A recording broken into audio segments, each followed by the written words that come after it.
Hey guys, JC Smith here. I'm back full with this. Two things. I had a thought last night of something I remembered from when I was driving this and it broke down on me and wouldn't start, and then it finally did restart. It sputtered like it had a skip in the engine, like one of the injectors didn't fire. And I thought it was just in the ECM, but just to be thorough, I'm going to take my high pressure gauge here again, goes to 4,000 psi, and I'm going to put it in there again, and I'm going to crank it and bring it up to RPMs and see what we got at high RPMs, because this thing still may have a high pressure oil problem. Maybe not, it's not the one we were chasing to make it run, but I did remember it kind of feeling like it had a miss, like one injector was dropping out, or maybe one or two, something like that. So just to be thorough, I'm going to do this. I'm going to stick this is my fuel pressure gauge. You see what I did here. I got this adapter to go from 1/8 inch pipe to 1/4 pipe to O-ring, and I can put it right in here on the fuel line, so I can see what's actually getting out of the filter getting into the fuel rail of the head. So let me get that stuff put on real quick and I'll bring you back. So I got my high pressure hose in here, and this is in the high pressure oil rail in the head. This rail is what feeds the injectors the high pressure oil. Now that hose you see here, it's like 4 feet long, and you see I got it underneath that wiper. I made this, I mean I didn't make it, but I put this together. A friend of mine owns a Napa store, so I had him make me up. They make hydraulic hoses, so I had him make me this hose, and I ordered that gauge from a local company, from a hydraulics company. It goes from 0 to 4,000, and it's oil filled too, so it's good and stable. It doesn't bounce around. And then if you look, I had it made with 1/8 inch pipe, and then I got a bunch of adapters. Like this one goes 1/8 inch pipe to 1/4 pipe to the O-ring fitting, and I did that so when I'm driving, I have something that has a Huey system or something I'm checking pressure on that's, high pressure. I can see it going down the road, because like I said, I was thinking about this thing last night, and I don't know how it slipped my mind, but it did, that this thing drove at one point like one of the injectors was dropping off, and I got a bunch of black smoke, like it didn't fire, like it was raw diesel. So it led me to believe, or made me think, that possibly we could be losing high pressure oil in the higher RPMs also. And I don't mean like that's the problem why it shut off, but I mean it could be, but I don't think that's what it is. But anyways, so we're having a couple things going on, so I'll recap this again to make it clear. When I drove this before, when I got it, it didn't run. So they were sucking out of a tank that was empty. So we believe they sucked out of a tank that was empty, sucked a bunch of dirt in the filters.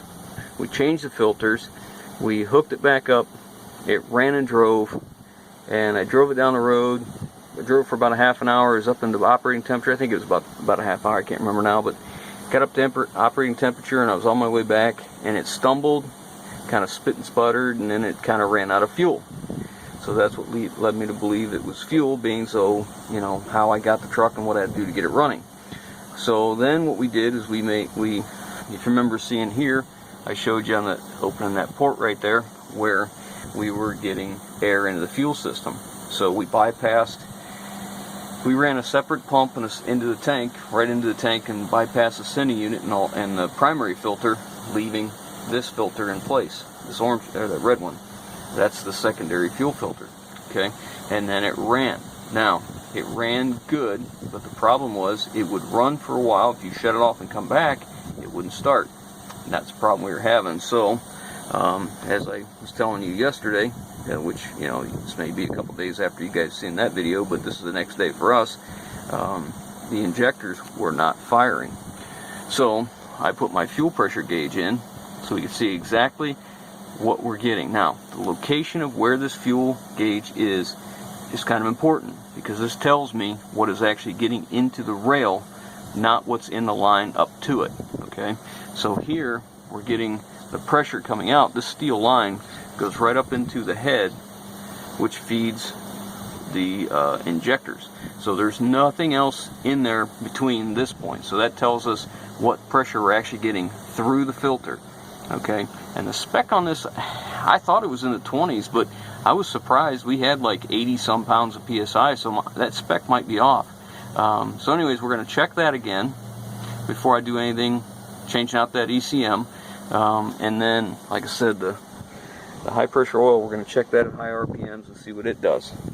Now that thing takes 500, low 500s for it to fire while cranking, and it was looking for about 700, low 700s to idle, and wide open throttle, the absolute highest today, I believe, is like 3,800 PSI, something like that. So now you can see why the hose is long. So now we'll crank it and see what we get.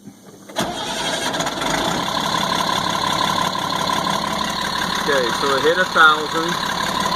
The ECM should be adjusting now. We should start coming down. We should be seeing it get down to about 750. Of course, the oil's cold, so 750 is probably when it's a little warmer. Yeah, it's coming down. It's coming down now.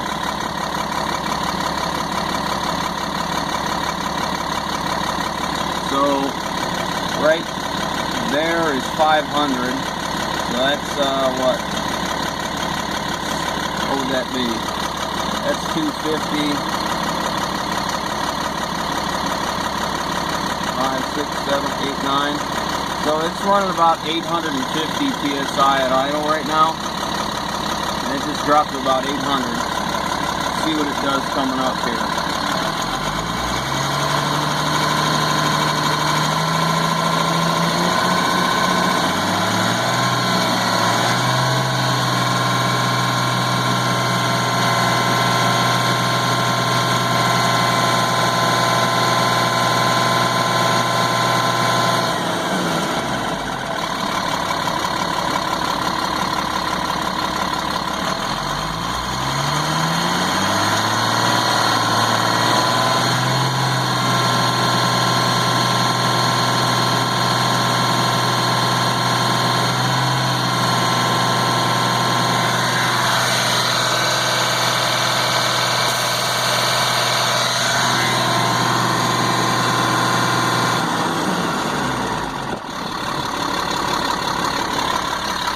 Now that high pressure should be over 3,000 at wide open and be able to at least hold. It's not holding.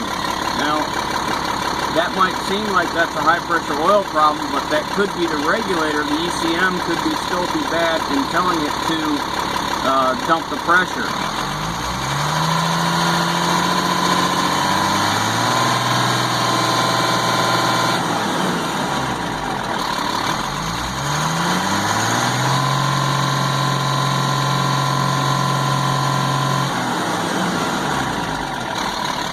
Now, shut that off so you can hear me. You see how quickly that dropped off? Alright, we don't like that at all. And you saw how it came up to 2,000 or just over, and I didn't let up on the throttle. I was holding it and it dropped off. I mean, that's a pretty good sign that we got injector seals. The O-rings on the injectors are leaking and let all that pressure blow past. Like once it gets a certain point, it'll let it blow past the O-rings, and once it blows past the O-rings, it's gonna blow past until the O-rings, the pressure is low enough that the O-rings can seal again, and then you'll see it stop, and then I can do it again. So this thing may need injector O-rings too. And you know, when I first did the first video on this, and a couple guys have commented, you know, about this being a parts truck. Well, that's what I bought it for. I bought it as parts because of this motor. You know, it's like I said before, this motor, this 3116 is not an attractive engine. A lot of people don't want it, and I bought this thing because I needed a transmission. It's got an Eaton Fuller 9-speed in it, which is kind of an odd combination with this 3116. I mean, it's a smaller Eaton Fuller 9-speed. It's not a huge one that you'd see in a road tractor. I don't know what series it is, but it's adequate for, I'll let the cat out of the bag. No, I won't. I'm not going to tell you what it's adequate for. Anyways, So I bought this for parts. I didn't buy it for the engine. I really had no interest in the engine. It's just the fact that curiosity and wanting to know what is wrong with the engine is why I'm doing this. Somebody may want parts off the engine or need the engine as a core. So what I'm doing here, if somebody needs it, at least they'll have an idea of what truly is going on with the engine. Now they might know something I don't know that changes what I think is wrong with this. So, but at least I'll be able to tell them what I found. So they won't be going blind like I am. And oh, I should have started that. I want to check that fuel pressure too.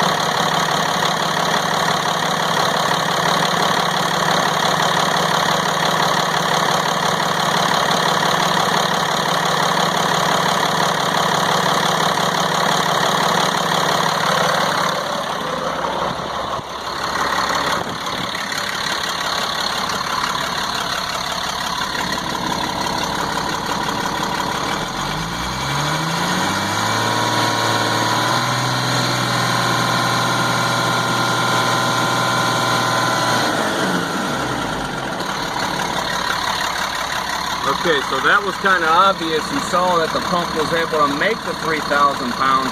The system just couldn't hold it for whatever reason.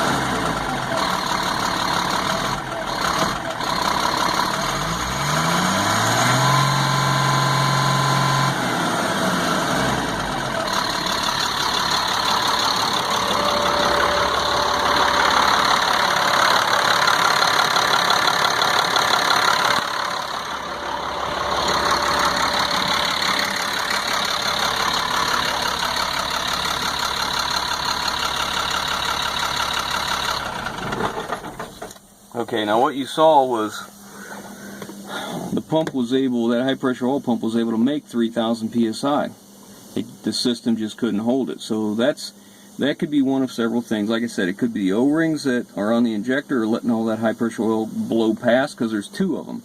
There's one on the top and one on the bottom. The oil comes in the middle and it feeds into the injector. So if either one of them blows out, you lose oil. Which, now that being said, the diesel fuel passage is just below it.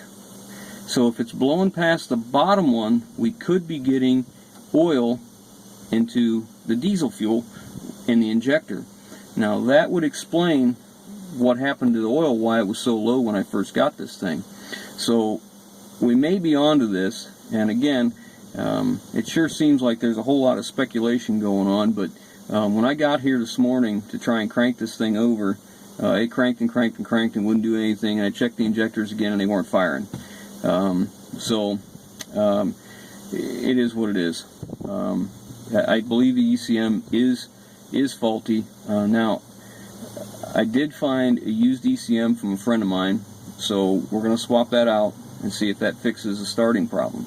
Now, when I cranked it and cranked it and cranked it, what I was looking for was seeing if I had fuel pressure and if I had high pressure oil pressure again, if it was making it.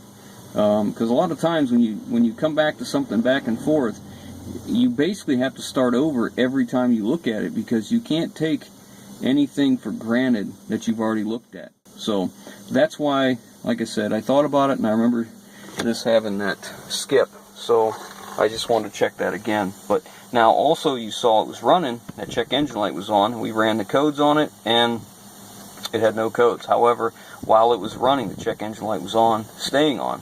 Now if the engine light stays on, the check engine light, that is just for the ECM. That's telling you there's a trouble code. And I'm not talking about the check light, okay? This will come on for a little bit, and it's going to shut off once it's running, and that's normal. See how it comes off? This is also a test light. And it should stay off.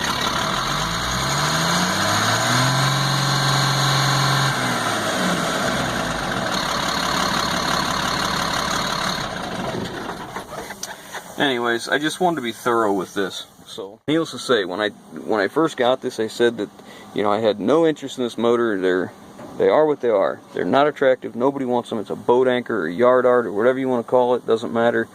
But the only reason I'm doing this is just to be thorough and know what it needs. I am going to swap that out just to see if that takes care of that no start problem that we're having, which you know, I'm just going to borrow it. If I don't need it, I'm not going to buy it. He doesn't care. It's off a farm truck he has. He's taken apart. So I'm just going to unplug it, plug it back in, ground it well. It doesn't need ground. It's in rubber, but just to be safe, I'll add an external ground. I'm not going to put it in place there. That'd be silly. But I'll change it out, see if it fixes the starting problem of sometimes it starts, sometimes it doesn't, as far as firing injectors. And other than that, that's where we're at. That's what it needs. And I said it last time, I'll say it again, I'm done with this turd. So, alright guys, we'll catch you on the next one. Okay guys, so we swapped out the ECM today. And throughout the day, we've started it and shut it off, and started it and shut it off. I don't know, 10, 15 times. I didn't really keep track, but starts right up every time. Runs great. I've moved it around a little bit here, back and forth, and seems to be doing really well, which is good. Confirmed the ECM was the problem. Yeah. So I think we've got the problem handled right there. That's what I think it was. I think we're good. That's nice. Looks like my gauge is still hanging under here. Yep, my gauge is still hanging here. We hung it like this so it would drain out, so it wouldn't make a mess all over the garage. Anyhow, so anyway, so that confirmed the ECM is the problem, and just for peace of mind, just so I know that it either fixes it or it doesn't, as far as that high pressure oil problem. I know I'm a glutton for punishment, but I went ahead and ordered the O-rings for the injectors, so I'm going to replace those. And so I know it's not necessary. I fixed the problem it had. I don't know if it's really not worth it to do it, but you know, I just kind of like to see it through. I would just like to see it completed and running right and all that, and make sure that what I was thinking was wrong with it is what was wrong with it, because if I run into it again, that's a good cheap education right there, you know. So, and not only that, somebody once said sometimes you just have to do things because you want to, and you don't have to make everything about money. And this for sure isn't about money. This is just me making sure that how I understand how this engine works is truly how it works, and reinforcing that I have a decent understanding and would be able to fix it again if it happened again. So like I said, I'm a glutton for punishment, but I went ahead and ordered the O-rings, so when those come in, I'll be replacing those. It's a pretty straightforward operation, so I seriously doubt I'll be videoing it. We're gonna call it quits on this one. I'm pretty happy with where we're at right now as far as you know, the shutting off problem. So that's it for this one, so we'll catch you on the next one. And hey guys, if you like what we're doing here, give us these thumbs up, comments, I'm sorry, comment, subscribe if you haven't already, and I really appreciate it. It helps us out. So that's all I got. We'll see you on the next one. Thanks.